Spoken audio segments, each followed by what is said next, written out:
Buenos días, mi nombre es Alejandro Osorio Palza y vengo a presentarles el tema de los cálculos histocrométricos. Yo soy del grado 1004.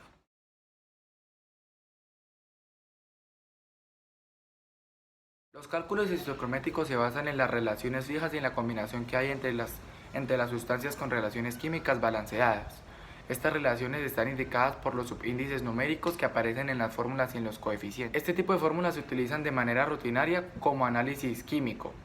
Estos requieren una unidad química que relaciona las masas y los reactantes. De esa manera se relaciona con los reactantes y también con las masas de los productos. Se hacen de manera rutinaria en el análisis químico y la duración de la producción de las sustancias químicas en la industria. También requieren una unidad química que relacione los pesos de los reactantes con los pesos de los productos y esta unidad es el mol. Los cálculos estequiométricos requieren el manejo adecuado de la masa molar o peso molecular de las sustancias que participan en una reacción, el ajuste de las ecuaciones químicas, así como la ley de la conservación de la masa y la ley de las proporciones definidas. Seguido a eso, los cálculos estequiométricos tienen relación con la estequiometría, que es la ciencia que mide las proporciones cuantitativas o las relaciones de la masa con los elementos químicos.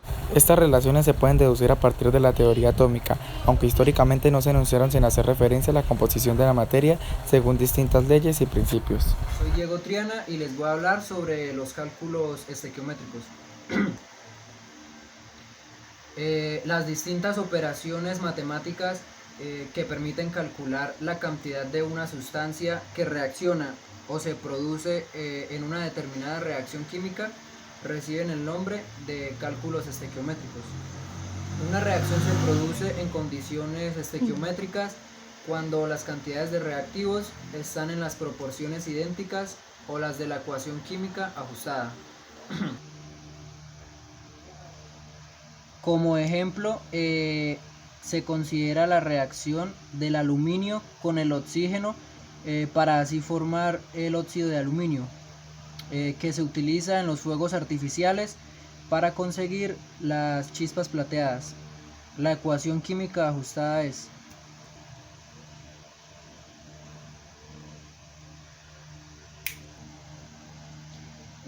esta ecuación puedes leerla a escala macroscópica. Cuando el aluminio reacciona con el oxígeno, 4 moles de aluminio reaccionan con 3 moles de dioxígeno para así formar 2 moles de dióxido de aluminio.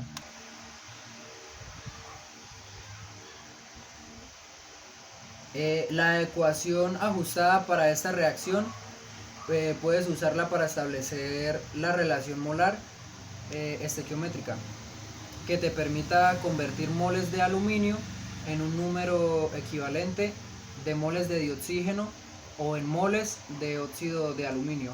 Mediante esta relación estequiométrica podrás calcular la cantidad de producto o de reactivo según te interese.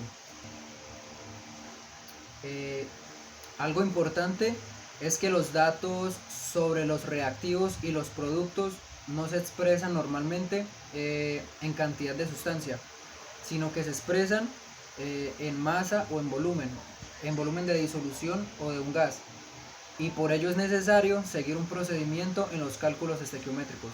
Mi nombre es Angie Serpa y voy a explicar algunos ejercicios de cálculos estequiométricos. El ejercicio número 1 nos dice que debemos calcular la masa del cloruro de sodio y de impurezas que hay en 52 gramos, con un porcentaje de pureza de 97,5%. Los datos que nos dan son la masa de la muestra, 52 gramos de cloruro de sodio, y el porcentaje de la pureza, que es de 97,5%. Lo que debemos hacer es calcular la masa pura del cloruro de sodio. La masa del cloruro de sodio es 52 gramos por 97,5% dividido en 100, y eso nos da 50,7 gramos. Lo siguiente será calcular la masa de las impurezas. El porcentaje de impurezas lo hallamos restándole a 100 el 97,5, y esto nos da un 2,5.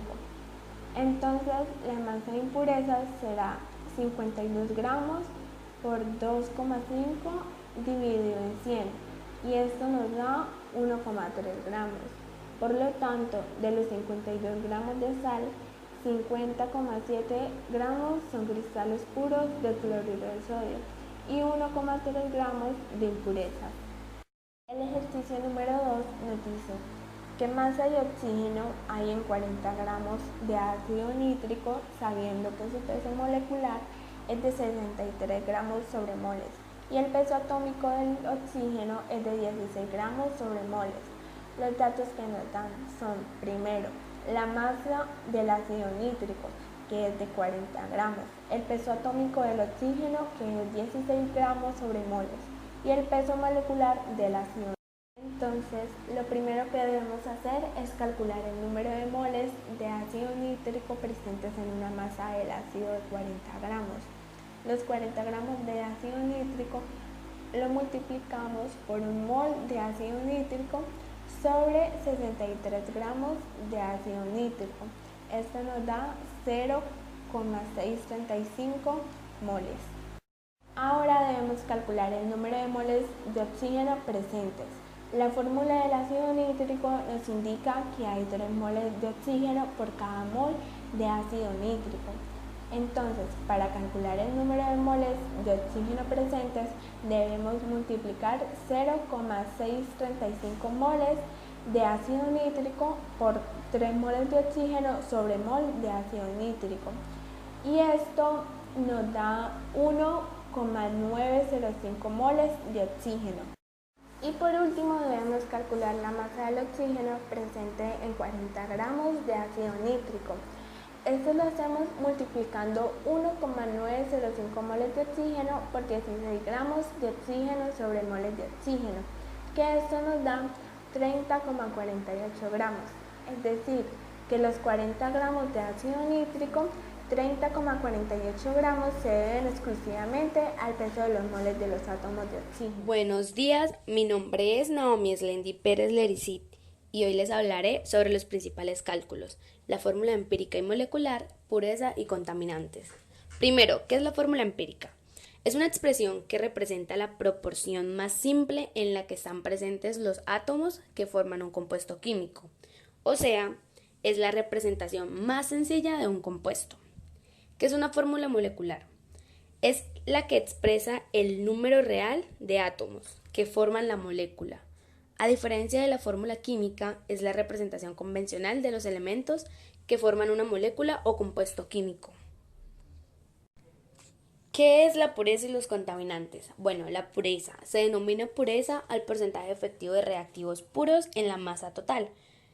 La pureza de los reactivos es fundamental para la exactitud de distintos tipos de reactivos. Un ejemplo de esto sería 60 gramos de cobre con pureza del 80%, significa que el 48% de cobre corresponden al puro, siendo el resto impurezas inertes. ¿Qué son los contaminantes químicos? Los contaminantes químicos son todas las sustancias orgánicas e inorgánicas, naturales o sintéticas, que tienen probabilidades de lesionar la salud de las personas en alguna forma o causar otro efecto negativo en el medio ambiente. Un ejemplo de esto son los formaldehído, la acroleína, el amoníaco, el óxido de azufre, el cloro y el ozono. Gracias. Hola, buenos días, soy Luz de Luna Mojica López y voy a hablar del reactivo limitante y reactivo en exceso dando un ejemplo. Imaginemos que queremos hacer un emparedado o un sándwich. Para un emparedado necesitamos 2 rebanadas de pan y una de jamón. Pensemos ahora que tenemos 20 rebanadas de pan y solamente 5 rebanadas de jamón. Y el reactivo limitante es aquel del cual tenemos en menor cantidad y por lo tanto se determina primero al momento de la reacción química, dando como resultado el final de la reacción.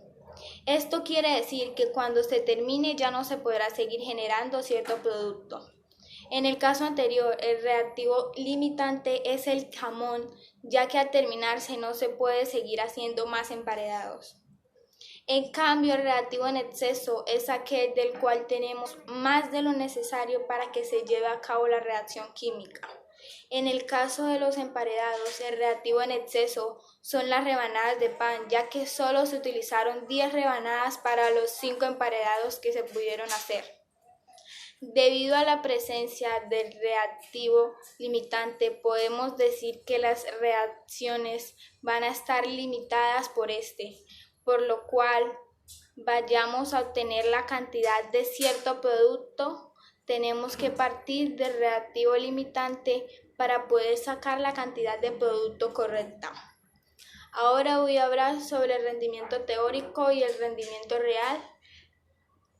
En química, el rendimiento de reacción es la cantidad de producto por una reacción química. Hay 3 tipos de rendimiento relacionados con el estudio cuantitativo de las reacciones químicas, las cuales son el rendimiento teórico, el rendimiento real o experimental y el rendimiento porcentual.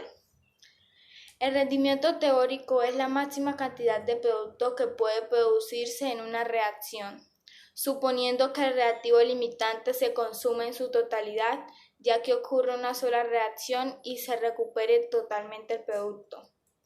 En cambio, el reactivo real es la cantidad de producto realmente obtenida de una reacción. El rendimiento porcentual determina la eficiencia de la reacción, sin embargo, no todas las reacciones son al 100% efectivas. Para expresar la eficiencia de una reacción se emplea la producción entre el rendimiento real y el rendimiento multiplicado por 100. Gracias. Mi nombre es Michelle Alejandra Santiago Gualdrón y voy a hablar sobre los pasos a seguir. Actualmente el cálculo estequiométrico es utilizado en varias actividades, como la industria que desea saber cuánto de materia prima debe utilizar para obtener una determinada cantidad de productos, o por el médico que quiere calcular cuánto de determinada sustancia debe administrar para cada paciente, entre otras innumerables aplicaciones. Los datos sobre los reactivos y los productos no se expresan normalmente en cantidad de sustancia, sino que se expresan en masa o en un volumen de disolución o de un gas. Por eso es necesario seguir un procedimiento en los cálculos estequiométricos.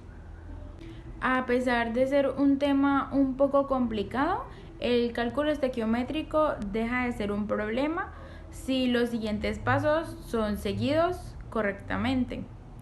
El primer paso sería montar y balancear la ecuación química. El segundo paso sería escribir la proporción en moles. El tercer paso sería adaptar la proporción en moles a las unidades usadas en el enunciado del ejercicio que se trate.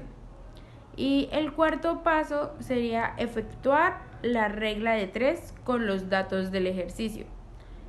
Y esos serían los... Buenos días, mi nombre es Natalia Vargas y hoy les voy a hablar sobre el rendimiento o eficiencia de una reacción química y también sobre cálculos químicos mol a mol, ramo a ramo o ramo a mol. Tenemos una reacción A más B que produce C más D, donde A más B son los reactivos y C más D son los productos. Reacciones químicas reales. Parte de los reactivos no se transforman en productos por varias razones.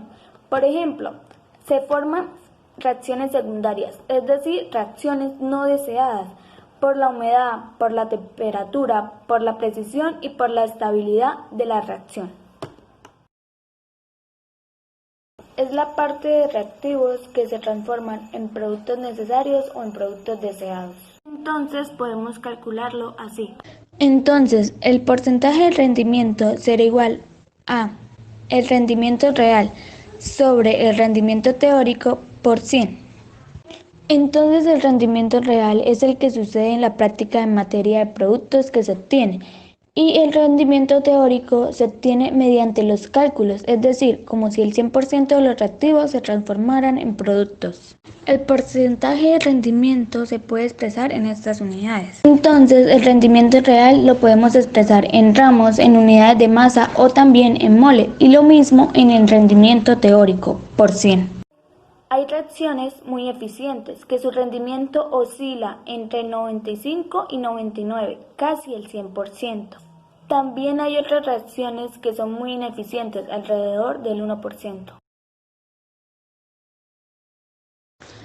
Cálculo mol a mol. Los problemas estequiométricos más simples son aquellos en los cuales se calcula el número de moles de una sustancia que han reaccionado con o se producen a partir de un cierto número de moles de otra sustancia. Pasos para realizar mol a mol.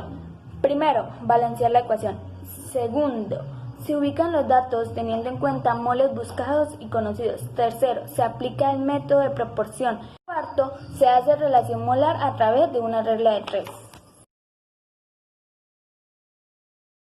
Pasos para realizar ramo a ramo. Primero, mirar la razón molar. Segundo, si hay razón molar, la pasamos a razón de tramos. Tercero, la razón en tramos la multiplicamos por el número de la pregunta. Cuarto, el resultado lo dividimos por los tramos de la otra sustancia. Ramo a mol. El mol es la unidad estándar de medición en química y esta unidad toma en cuenta los diferentes elementos presentes en un compuesto químico. La cantidad de compuestos se indica en ramos y debe ser convertida a moles. Pasos para calcular ramo a mol. Primer paso, calcular la masa molecular. Segundo, identificar los elementos en el compuesto que necesitas convertir a moles. Tercero, determina el número de átomos que cada elemento contribuye al compuesto. Cuarto, escribe el peso atómico de cada elemento. Y quinto, calcular la masa molecular.